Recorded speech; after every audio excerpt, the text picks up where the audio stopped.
मी इरा madam यांना आमंत्रित करते.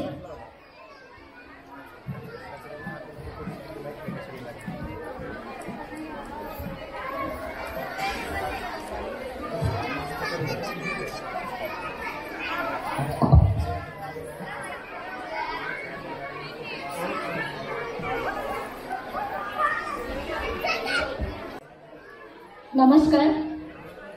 इथे उपस्थित असलेल्या सर्व रसिकजनांचे मी सौ इरा पांडे मनापासून हार्दिक स्वागत करते. संस्थेचे माननीय श्रीयुत महेश अष्टपुत्रे सरांना मी विनंती करते की त्यांनी स्टेजवर यावे.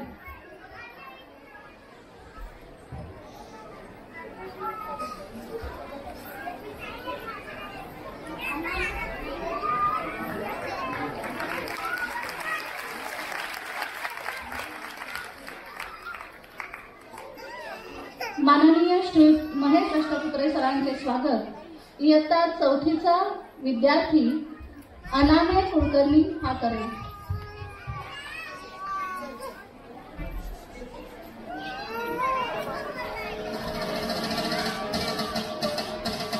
अनामे नाईये, राघवी टेहरे आणि श्लोक गावडे हे 2 विद्यार्थी आहेत.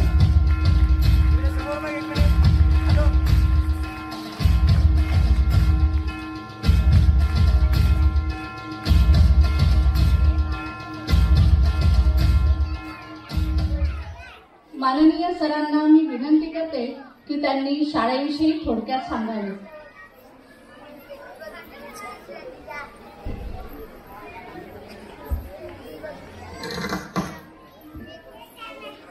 आजचे प्रमुख पाहुणे, माजी गुणवंत विद्यार्थी, पालक, आई वडील, आजी आजोबा, इतर मान्यवर जे सभागृहामध्ये उपस्थित आहेत, सर्व माझे सहकारी, शिक्षक बंधू भगिनींनो आणि वर बाल्कनीत बसलेले माझे सर्व बालमित्र, हे तसं 30वं वर्ष आहे वार्षिक स्नेह संमेलनाचं. परंतु कोविडच्या काळातले 2 स्नेह संमेलन होऊ शकले नाही. त्याच्यामुळे वर्ष जरी 30वं असलं तरी स्नेह संमेलन मात्र आपल्याला स्टेजवरचा 28वा म्हणावा लागेल. कोविडच्या काळात आत्ता कुठेतरी आपण बाहेर येतोय. मागच्या वर्षी शाळा पूर्ण झाली, पण आमच्याकडे सतत प्लॅन बी रेडी असायचा. कारण सारख्या अफवा यायच्या की दिवाळीनंतर शाळा बंद होणार आहे, या तारखेनंतर संख्या वाढतीये, पुन्हा बंद होणार आहे. आमचा प्लॅन बी सतत रेडी असायचा की दुसऱ्या दिवशीपासून पुन्हा पूर्वीसारखं ऑनलाईन सुरू करायचं. यावर्षी मात्र ती अजिबात भीती सुरुवातीपासून नव्हती आणि पूर्ण व्यवस्थितपणे शाळा झाली याचा आम्हाला पण आनंद आहे. कोविड काळाला मी शैक्षणिक दृष्टीने जर बघितलं तर मी त्याला इष्टापत्ती म्हणेन. आपत्ती तर होती, पण काही इष्ट परिणाम, चांगले परिणाम शैक्षणिक क्षेत्रासाठी ती देऊन गेली. ज्या स्तरावर आज आपण आहोत किंवा ज्या पोझिशनला आपण आज ऑनलाईन एज्युकेशन किंवा डिजिटल एज्युकेशनच्या प्लॅटफॉर्मवर आहोत, जर कोविड आला नसता तर ही उंची गाठायला कदाचित आपल्याला अजून 30 वर्ष लागली असती. कोविडमुळे सगळ्या लोकांनी, पालकांनी, मुलांनी, शाळेने, संस्थेने, शिक्षकांनी, समाजाने याच्यामध्ये एवढं कार्य केलं की जे 30 वर्षानंतर भारतामध्ये चित्र दिसलं असतं ते आजच आपल्याला दिसतं. मागच्या वर्षीपर्यंत आपल्याकडे शाळेमध्ये 2 डिजिटल बोर्ड होते, जे शाळेमध्ये पालक सभेसाठी येतात रेग्युलर, त्यांना माहीत आहे कदाचित. एक खालच्या स्टिल्टमध्ये जिथे पालक सभा होते तिथे लावलेला होता आणि एक समोरच्या फ्रंट रिसेप्शन मध्ये लावलेला होता. कोविड काळामध्ये त्याची झालेली उपयुक्तता बघून मागच्या वर्षी मार्च मध्ये, वर्ष संपल्यानंतर, आम्ही 4 डिजिटल फ्लॅट स्क्रीन घेतले. इंटरॅक्टिव्ह फ्लॅट प्लॅनर म्हणतात त्याला. पहिलीसाठी 1, दुसरीसाठी 1, तिसरीसाठी एक आणि चौथीसाठी एक. एकाच वेळेस 4 इंटरॅक्टिव्ह फ्लॅट पॅनल प्राथमिक विभागासाठी मराठी माध्यमासाठी घेणारी कदाचित आपली पहिली शाळा असेल. त्याच्यामध्ये आमचे शिक्षक पण पूर्ण तयार होते. त्यांना आम्ही एप्रिल आणि मे मध्ये इंटरॅक्टिव्ह फ्लॅट पॅनल कसे वापरायचे याचं ट्रेनिंग दिलं आणि त्याचा खरा उपयोग जून पासून या आपल्या विद्यार्थ्यांसाठी सुरू झाला. शाळेला 30 वर्ष झालेली आहेत. आज हे 30वं वर्ष आहे गॅदरिंगचं. तर आपले जे जुने विद्यार्थी आहेत पहिल्या आणि दुसऱ्या बॅचचे, त्यांचे मुलं आता आपल्याकडे बालवाडीत येतात. आणि आम्हाला नेहमी असं वाटायचं की ही जी यशस्वी झालेली आमची जुनी विद्यार्थी आहेत किंवा जी मुलं आहेत, आज मोठे नागरिक आहेत ते सगळे, त्यांचं आणि या आज हे जे विद्यार्थी आहेत यांचं कुठेतरी इंटरॅक्शन होणं गरजेचं आहे. ही सिनियर्स जेव्हा शाळेमध्ये यायची तेव्हा आम्ही त्यांना म्हणायचं की आमच्या मुलांशी बोला.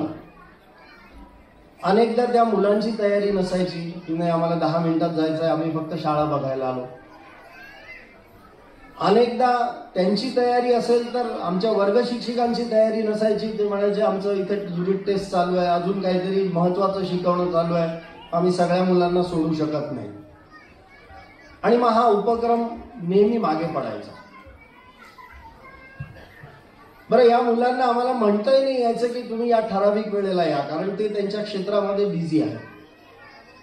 या इंटरॅक्टिव्ह फ्लॅट पॅनलमुळे आज ही सर्व मुलं या छोट्या बालमित्रांसाठी ऑनलाईन मार्गदर्शन त्यांना जेव्हा वेळ मिळेल तेव्हा ती करतात आणि तो आनंद ही मुलं पण घेतात. कारण तेच खरं यांचं इन्स्पिरेशन आहे की या शाळेत शिकून गेलेली मुलं आज कुठे आहेत आणि त्यांच्याशी आम्ही संवाद साधतोय हे यांच्यासाठी जे ते प्रेरणादायी आहे. त्यामुळे या डिजिटल माध्यमातून ते पण एकदम सुखकारक झालेलं आहे. या सगळ्या याच्यामध्ये मूल घडवणं हे खरोखर खूप अवघड काम आहे. होय, मी जाणीवपूर्वक मूल घडवणं म्हणतो, शिकवणं नाही किंवा वाढवणं नाही. कारण मूल वाढवायचं काम हे निसर्ग आणि परमेश्वर दोघं करत असतात. आपल्यावर त्याची जबाबदारी नसते. मूल घडवण्याचं काम हे परमेश्वर, कुटुंब, शाळा, शिक्षक आणि समाज यांच्यावर आहे. समाजातनं जे काही मिळतं त्याच्यामध्ये आपण बदल घडवू शकत नाही, पण शिक्षक आणि कुटुंब हे मूल घडवण्यामध्ये यांची अग्रणी भूमिका असते. मुलाला घडवण्याचे जे आहेत हे 3 टप्पे साधारण मी मानतो. पहिला टप्पा 0 ते 10 वर्ष. या काळामध्ये मुलांना मन आणि बुद्धी दोघांनाही ट्रेन करावं लागतं. बुद्धीला जर समजा एखादी गोष्ट नाही पटली, एखादी गोष्ट आली नाही, मार्क कमी पडले, त्याच्याने काहीही बिघडत नाही. या वयोगटामधल्या लोकांना ते नंतर त्यांना शिकता येतं. पुन्हा त्यांचं खरं ट्रेनिंग जे आहे ते मनाला ट्रेन करण्याचं आहे, ज्याला आपण आपल्या सोप्या भाषेमध्ये संस्कार म्हणतो. खरे संस्कार फक्त याच 0 ते 10 या वर्षात होऊ शकतात. थोडक्यात 1ली ते 4थी किंवा आपण बालवाडी ते 4थी याच वयोगटामध्ये होऊ शकतात. तुम्ही आज माझ्यावर संस्कार करू शकत नाही, माझी मतं पक्की झालेली आहे, किंवा मी तुमच्यावर संस्कार करू शकत नाही, तुमची मतं पक्की झालेली आहे. पण ही जी छोटी मुलं आहेत यांनी पुढे काय व्हावं, यांच्यासमोर मूल्य कुठली असले पाहिजे. जर ती मूल्य चांगली हवी असतील त्यांच्या नजरेसमोर, तर यांच्यावर आज आपल्याला संस्कार करणं खूप गरजेचं आहे. आणि त्या दृष्टीने संस्था, शाळा अनेक उपक्रम राबवते. आम्ही कदाचित एखाद्या वेळेस मार्क कोणाला 4 कमी पडले आणि 2 जास्त पडले, आम्हाला फरक पडत नाही आणि पडू पण नाही, कोणालाच पडू नये. कारण कोणी 4थीचे मार्क नंतर तुम्हाला आयुष्यात कधी विचारलं नाही, मला तर माहिती पण नाही. किंबहुना तुमच्यापैकी अनेक लोकांना माहिती नसेल की आपल्याला 4थीला किती मार्क होते, कारण त्याची काही गरज नाही. पण 4थी पर्यंत जे संस्कार मनावर झालेले आहेत ते आजही कामाला येतात. त्याच्यामुळे या कालावधीमध्ये मुलांवर संस्कार होणे, त्यांच्या मनाला ट्रेन करणे हे काम करण्यामध्ये आपली शाळा जास्त लक्ष देते. त्यासाठी अनेक उपक्रम आपण वर्षभर राबवत असतो वेगवेगळ्या माध्यमातून. त्याच्यापैकी मातृपूजन हा जो कार्यक्रम आहे, चौथीच्या पालकांनी तो अनुभवला असेल. तो खरोखर इमोशनल कार्यक्रम आहे आणि आमची इच्छा तीच असते की दोघांनी इमोशनल व्हावं, आईनी पण आणि मुलांनी पण. कारण हा प्रयोग पुन्हा होणे नाही, हा एक संस्काराचा भाग आहे. तर हे सगळे कार्यक्रम आपण या निमित्ताने घेतो. दुसरा जो टप्पा येतो तो 10 वर्ष ते 16 वर्ष. या कालावधीमध्ये तुम्ही फार मनाला ट्रेन करू शकत नाही, पॉलिश करू शकता, पण जे पैलू पाडायचे, जे बेस त्याचा तयार व्हायचा आहे तो तयार झालेला असतो. आपण जर क्रिएटिव्हिटी आणि नॉलेज याचा जर ग्राफ बघितला तर जन्मलेल्या मुलाची क्रिएटिव्हिटी 100% असते. तुम्ही नेटवर बघितलं तर तुम्हाला पण तो ग्राफ बघायला मिळेल की जन्मलेल्या बाळाची क्रिएटिव्हिटी 100% असते, पण नॉलेज 0 असते, पॉवर 0 असते. मग ते बसल्या जागी फक्त जसे हातपाय त्याला हलवता येतील, जे काय त्याला करता येईल तो पूर्ण ताकदीनिशी करत असतो. आपण म्हणतो बोल खेळ करा. जसं जसं वय वाढतं तशी तशी क्रिएटिव्हिटी कमी होते, पण नॉलेज वाढतं. आज 90 वर्ष वयाच्या वृद्धाला अफाट ज्ञान असेल, प्रत्येक क्षेत्रावर तो बोलू शकत असेल, प्रत्येक क्षेत्रात तो गायडन्स करू शकत असेल, पण त्याची क्रिएटिव्हिटी संपलेली आहे. तो काही क्रिएट नाही करू शकत. हा निसर्गाचा नियम आहे, त्याला कोणीच काही करू शकत नाही.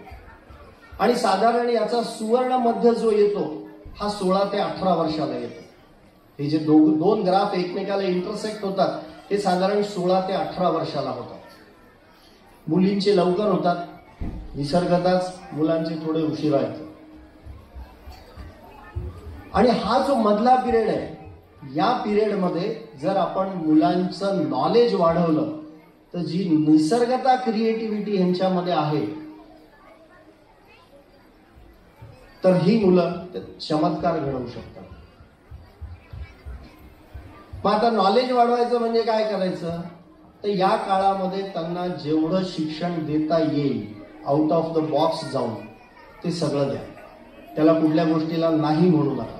स्विमिंग शिकायचं शिक, तबला वाजवायचा वाजव, पेटी वाजवायची वाजव, गाणं गायचंय गा, कुठला हॉबी क्लास लावायचा आहे लाव, रोबोटिक्स शिकायचं आहे शिक, इलेक्ट्रॉनिक्स शिकायचं आहे शिक, कम्प्युटर शिकायचं आहे शिक. वयाचा विचार करू नका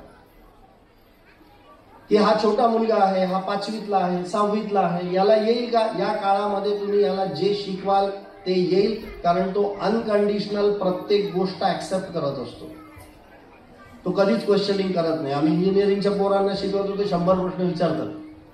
हे जर समजा शिकलं तर पॅकेज किती मिळेल, पण त्यांची मतं पक्की झालेली आहे.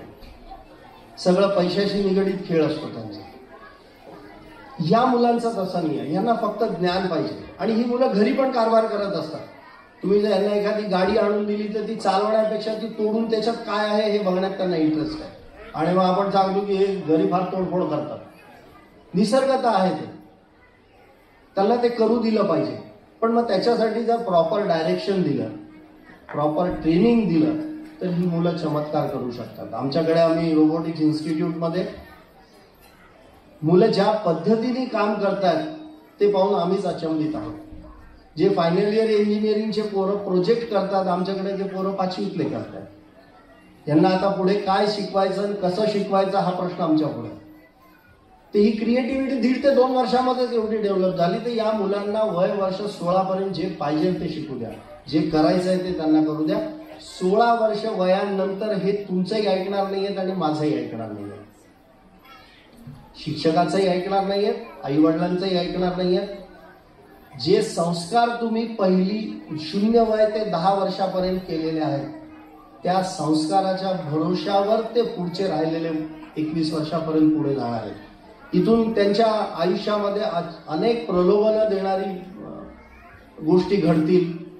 ती चांगली आहेत का वाईट आहेत हे या संस्काराच्या कसोटीवर ते ठरवतील. त्याच्यामुळे जे संस्कार तुम्ही आज या मुलांवर करता आहात त्याचा उपयोग तुम्हाला वय वर्ष 16 नंतर दिसेल.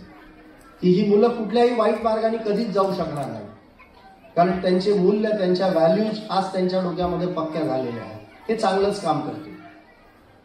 आपण या मुलांना पूर्ण ग्रॅज्युएट होईपर्यंत फक्त टेक्नॉलॉजीचं युजर बनवतो. कम्प्युटर आलंय, वापरायला शिक. मोबाईल आलाय, वापरायला शिक. नवीन गाडी आली आहे, चालवायला शिक. कधीही कोणी त्याला हे तू बनव असं कधीच म्हटलं नाही. एखादी गोष्ट तू क्रिएट कर. टेक्नॉलॉजीचे युजर या मुलांना बनवू नका. ते आपोआप होणार आहे. त्याच्यासाठी वेगळं काही करायची गरज नाही आहे. या मुलांना टेक्नॉलॉजीचं क्रिएटर होऊ द्या. आणि वय वर्ष 16, 17, 18 किंवा कॉलेजमध्ये गेल्यानंतर हे क्रिएटर होऊ शकणार नाहीत, कारण हे प्रत्येक गोष्ट आर्थिक बाबीवर तपासून पाहतात. तर हे जो दुसरा टप्पा जो आहे, ते ज्या शाळेत जातील, जिथे जातील, त्यांना या प्रत्येक गोष्टीमध्ये सहभागी होऊ द्या. प्रत्येक ठिकाणी भाग घेऊ द्या. दरवेळेस यश मिळेल असं नाही, पण यांना या कालावधीमध्ये शिकू द्या.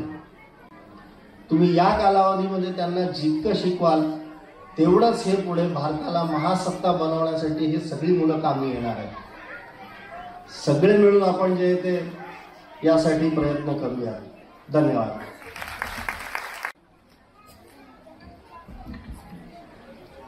धन्यवाद सर.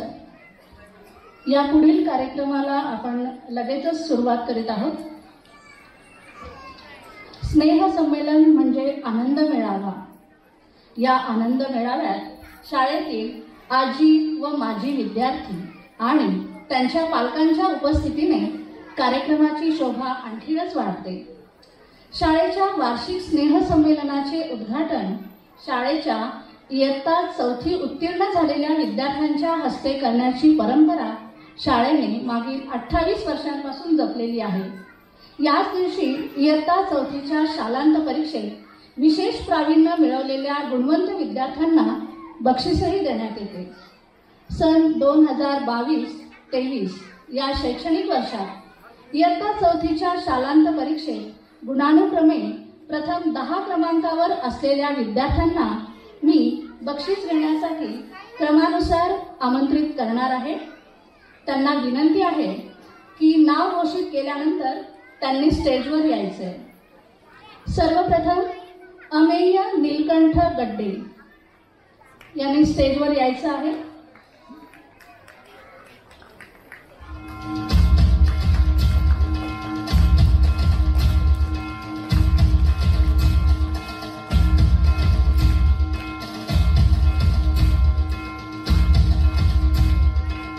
अमेयने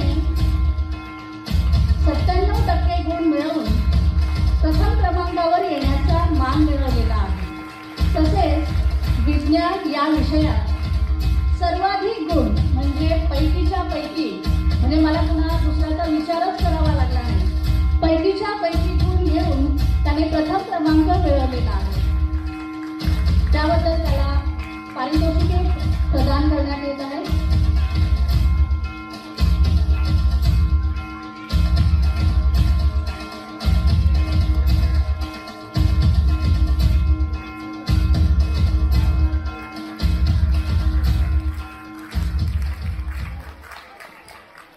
यानंतर योगेश्वर श्रीकांत देशमुख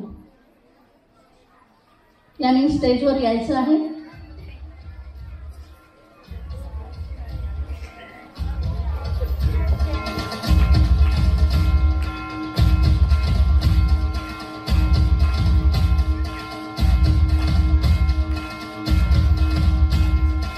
योगेश्वरने 96.8% गुण घेऊन दुसरा क्रमांक मिळवला आहे.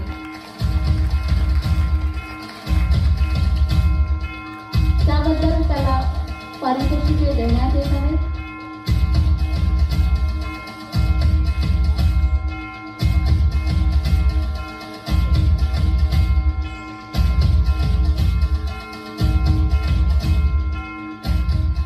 आविष्कार अतुल देशमुख व सर्वेश अभय देशमुख या दोघांनी स्टेजवर यायचं आहे.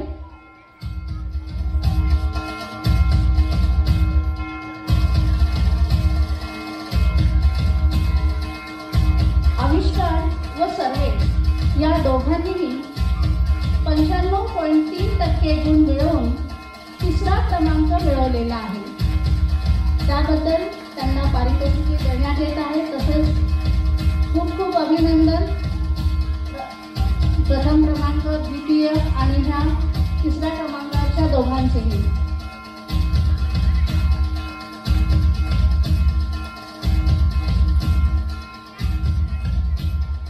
गौरव संतोष पाटील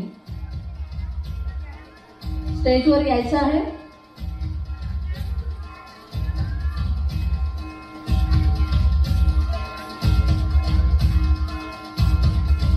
गौरवने 94.6% गुण मिळवून चौथा क्रमांक मिळवलेला आहे. त्याबद्दल त्याला पारितोषिक देण्यात येत आहे. तसेच त्याचे अभिनंदन. यानंतर यज्ञा पंकज बडे तिला मी स्टेजवर आमंत्रित करते.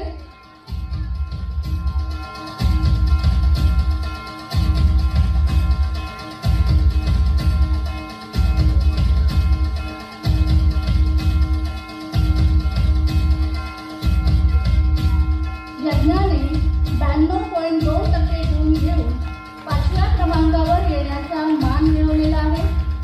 त्याबद्दल तिला बक्षीस देण्यात येत आहे. तसेच तिचे खूप खूप अभिनंदन. तनिषा आत्माराम सूर्यवंशी स्टेजवर यायचं आहे.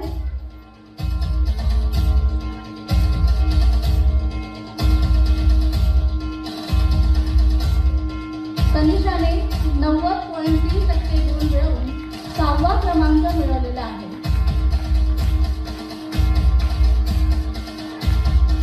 त्याबद्दल तिला बक्षीस देण्यात येत आहे. तसेच हार्दिक अभिनंदन. श्रीपाद सचिन वैद्य यांनी स्टेजवर यायचं आहे.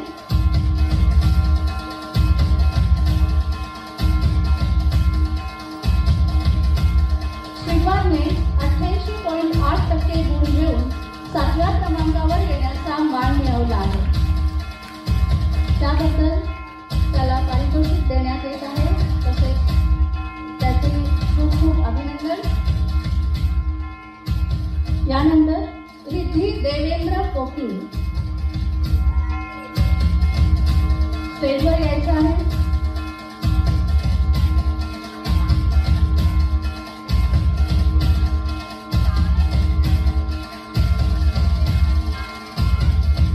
रिद्धीने 88.5% गुण मिळवून 8वा क्रमांक मिळवला आहे. त्याबद्दल तिला बक्षीस देण्यात येत आहे. तसेच तिचे खूप खूप अभिनंदन. चिन्मय प्रवीण मुळे याला मी स्टेजवर आमंत्रित करते.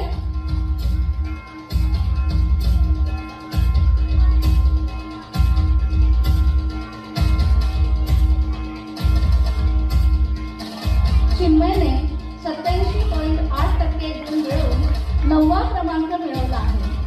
तसेच गणित या विषयात सर्वाधिक गुण घेऊन प्रथम क्रमांकावर येण्याचा मान मिळवला आहे. या यशाबद्दल त्याला पारितोषिके देण्यात येत आहे. तसेच त्याचे खूप खूप अभिनंदन. समिका संदीप देशपांडे तिने स्टेजवर यायचं आहे.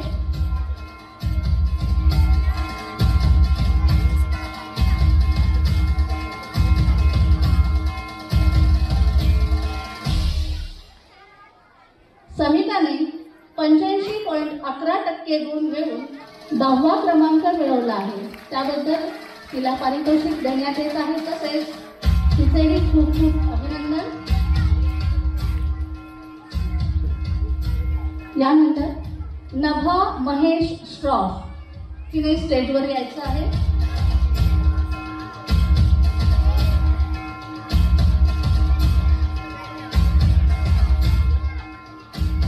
नभाने इयत्ता 4थी शालांत परीक्षेत उज्ज्वल यश संपादन केले आहे. नभाला शास्त्रीय नृत्याची विशेष आवड आहे. जिम्नॅस्टिक्स या खेळ प्रकारात तिने आतापर्यंत अनेक बक्षिसे मिळवलेली आहेत. नुकतेच तिचे स्टेट लेवललाही सिलेक्शन झाले आहे. नभाला नृत्य, खेळ अभ्यास यासोबतच इतरांना सहकार्य करायला तसेच मित्रमैत्रिणींमध्ये मिळून मिसळून राहायला आवडते. म्हणूनच स्वभावाने शांत व मितभाषी, संस्कारक्षम, शिस्तप्रिय व आज्ञाधारक असणारा नभाला संस्थेतर्फे अष्टपैलू विद्यार्थिनीचा पुरस्कार देण्यात येत आहे.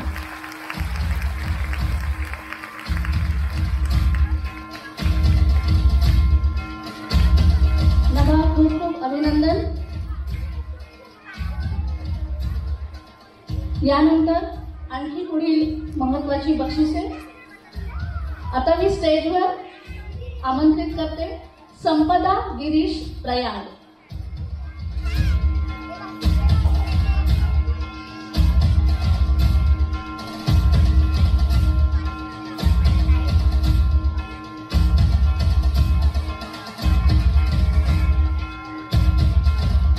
संपदा गिरीश प्रयाग शाळेची माजी विद्यार्थिनी आहे. ती इंजिनियर आहे आणि नोकरी करते. आठवडाभर स्वतःच्या कामात व्यस्त असूनही ती दर शनिवारी म्हणजे तिच्या सुट्टीच्या दिवशी शाळेत विद्यार्थ्यांना गीतेचा 18वा अध्याय शिकवायला येत असते. गीतेच्या 18व्या अध्यायाबरोबरच सुंदर सुंदर भजने आणि गाणे देखील तिने विद्यार्थ्यांना शिकवले आहेत. म्हणूनच शाळेतील विद्यार्थ्यांना अध्यात्माची गोडी लावणाऱ्या संपदाला तिने केलेल्या कार्याबद्दल संस्थेतर्फे सन्मानित करण्यात येत आहे. अभिनंदन संपदा. यानंतर सई मकरंद जोशी हिला मी स्टेजवर आमंत्रित करते.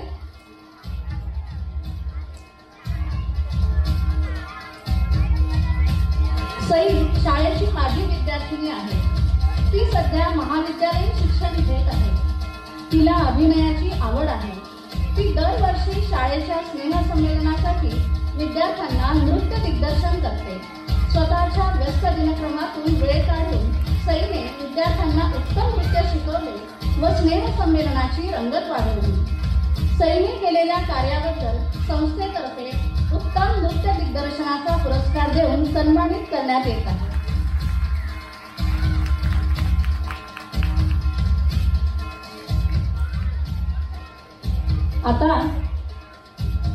आता मी ज्यांना स्टेजवर आमंत्रित करणार आहे ती व्यक्ती आहे संजय निंबा सूर्यवंशी. संजय निंबा सूर्यवंशी सर.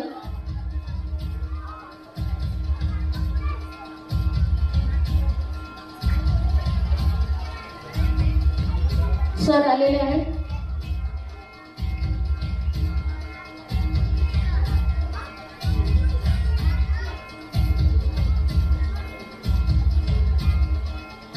सर जर प्रेक्षागृहात असतील तर त्यांनी यायचं आहे. त्यापूर्वी आपण एक बक्षीस देऊया. डॉक्टर सुनंदा कुलकर्णी मॅडम यांना मी स्टेजवर आमंत्रित करते.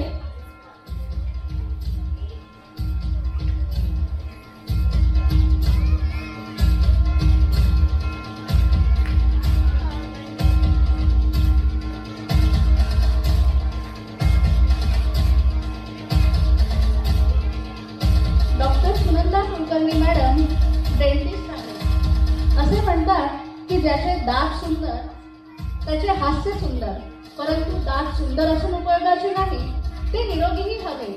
सध्या खाण्याच्या बदलत्या सवयीमुळे लहानपणापासूनच दातांच्या तक्रारी सुरू झालेल्या आहेत. दातांची निगा कशी राखावी, तसेच काय खावे काय खाऊ नये हे शाळेतील विद्यार्थ्यांना डॉक्टर मॅडमनी समजावून सांगितले. तसेच प्रत्येक विद्यार्थ्यांची दंत तपासणी देखील केली. आजच्या काळात ज्या गोष्टींची विद्यार्थ्यांना लहानपणापासूनच समजण्याची गरज निर्माण झाली आहे ती म्हणजे गुड टच बॅड टच. याविषयी डॉक्टर मॅडमनी विद्यार्थ्यांना प्रश्न विचारून, व्हिडिओ दाखवून, विद्यार्थ्यांशी संवाद साधत गुड टच बॅड टच यातील फरक समजावून सांगितला. तसेच त्यांनी विद्यार्थ्यांना भगवद्गीता देखील शिकवली. हे सर्व डॉक्टर मॅडमनी स्वयंप्रेरणेने केले आहे. त्यांनी शाळेसाठी केलेल्या कार्याबद्दल, त्यांच्या मौलिक योगदानाबद्दल डॉक्टर सुनंदा कुलकर्णी मॅडम यांना संस्थेतर्फे सन्मानित करण्यात येत आहे.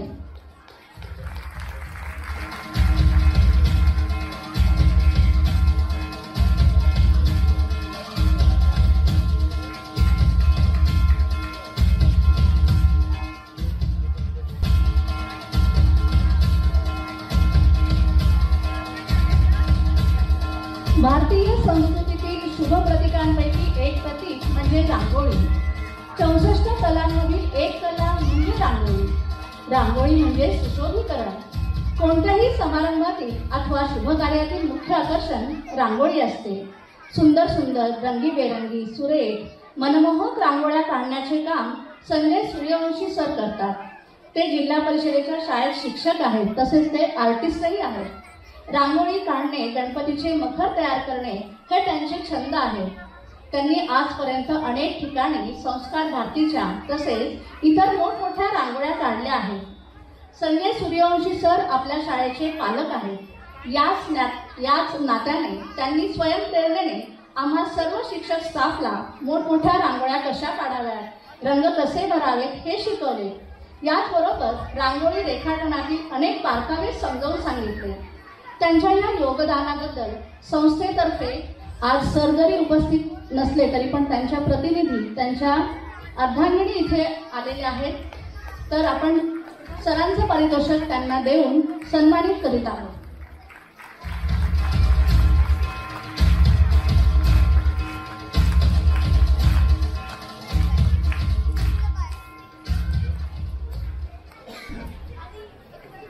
बक्षीस वितरणाचा कार्यक्रम संपलेला आहे. धन्यवाद सर. माननीय सरांना मी विनंती करते की त्यांनी सभागृहातील आपले स्थान ग्रहण करावे. या पुढील कार्यक्रम लगेचच सुरू होणार आहे. या पुढील कार्यक्रमाची सूत्रे मी कीर्ती मॅडमकडे सोपवते. धन्यवाद.